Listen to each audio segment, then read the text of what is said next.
Candidates will have exactly 2 minutes to respond to questions posed by me, and they will each have equal opportunity to answer that question. There will be no rebuttals, and questions have been formulated under a collaborative effort by the previously mentioned grassroots groups as well as me. The candidates have not seen the questions and have not had any of the exposure to the subject matter addressed. A coin toss that we just did a few minutes ago was done to determine the order of questions, and Rick Barber will take the first question. And finally, as time permits, we will have some questions from the audience as well. Last thing I want to say is we strongly request that the audience limit their enthusiasm for the candidates to respectful applause. Again, the first question will go to Rick Barber. And as we begin, Rick, the U.S. ran a record $1.42 trillion budget deficit in fiscal 2009. And we will run another $1 trillion deficit again this year. Where in the federal budget would you propose cuts in spending to reduce that deficit? So as someone who's been in business, I can tell you that having a deficit of any kind is detrimental to anything involving the overall economy of a government, especially in business. I don't think there's a silver bullet on where we should cut spending. I do believe that what we need to start doing is measuring programs, one, against their constitutional authority, whether they should be there or not, but two, be willing to make cuts across the board. I mean, a lot of times we talk about having to make one cut in one specific area, and not enough times we don't do, again, what happens in business. In business, if money's down, it's not necessarily we go and fire 3 or 4 people. We may look at everybody as a whole and say, look, we're a team, and we're all going to take a 10% hit across the board. But I think one of the major areas you definitely put some focus on is that in the federal payroll system. I think today we look at the comparison and contrast between jobs in the government sector versus that in the private sector are not in good alignment. And when I say compensation, I'm not just talking about salary. You got to look at pensions, you got to look at benefits, you got to look at a complete compensation package. And that's an area that I think we can show leadership from the top down by setting the example, by saying, look, we're going to take a hit, and we need everyone else to kind of join us in this because we've got to reduce that deficit. Thank you. Ms. Reagan.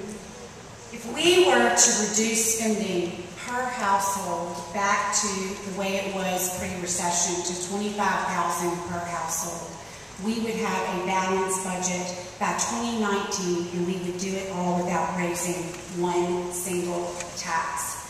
We have got to elect people to represent us in the U.S. House of Representatives that understand we have to stop the bleeding. Those in Washington are absolutely addicted to spending.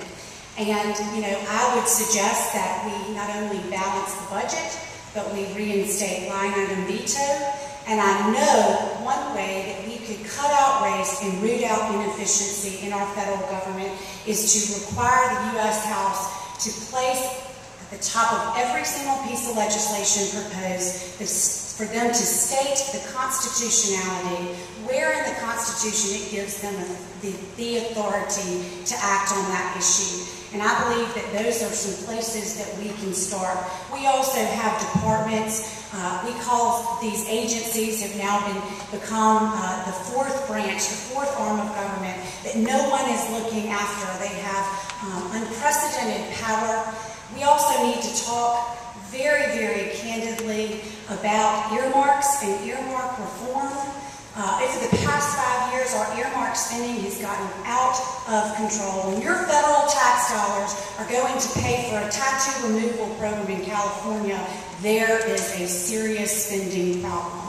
So again, we need to reduce our spending per household, reinstate line item veto, state the constitutionality, and real earmark reform.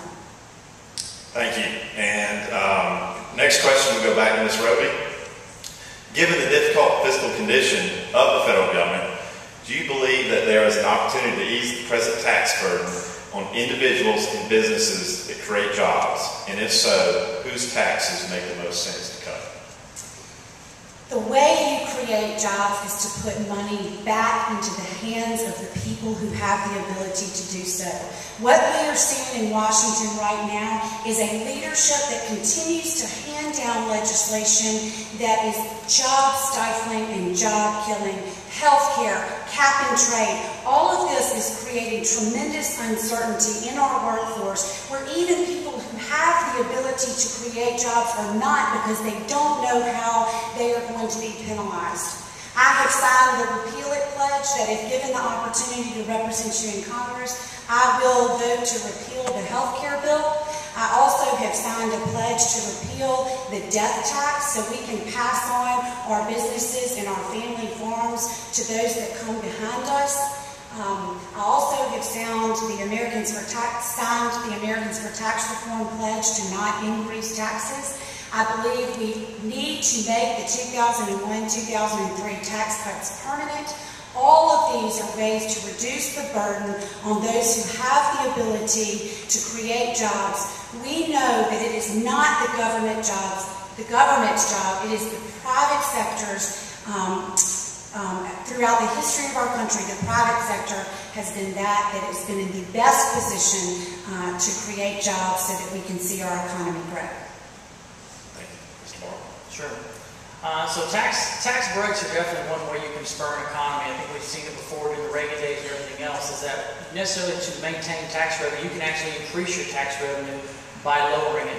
And that's because you get a broader scale when the economy is doing better. But I'll tell you, in business, there's another way. If you want to get business owners off the fence, you want them to start investing their money for the long term, you've got to give them an incentive to.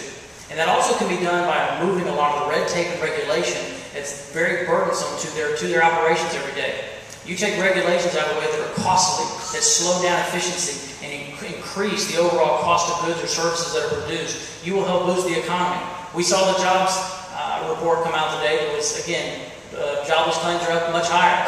And what we see is that, again, businesses are stagnant. They're hunkering down because there's no incentive for them to put their money out there to grow or expand or add more jobs. Unless we start recognizing that entrepreneurs are the ones that are going to grow the economy, not the federal government, stop putting more people on the government payroll, and put the incentive back in being a small business owner, we won't see anything happen to our economy except for it start to slow down and grind to a halt even more. Put the incentive back, reduce regulations, and reduce taxation, and you'll see a rebound in our economy and our tax that go to the federal government.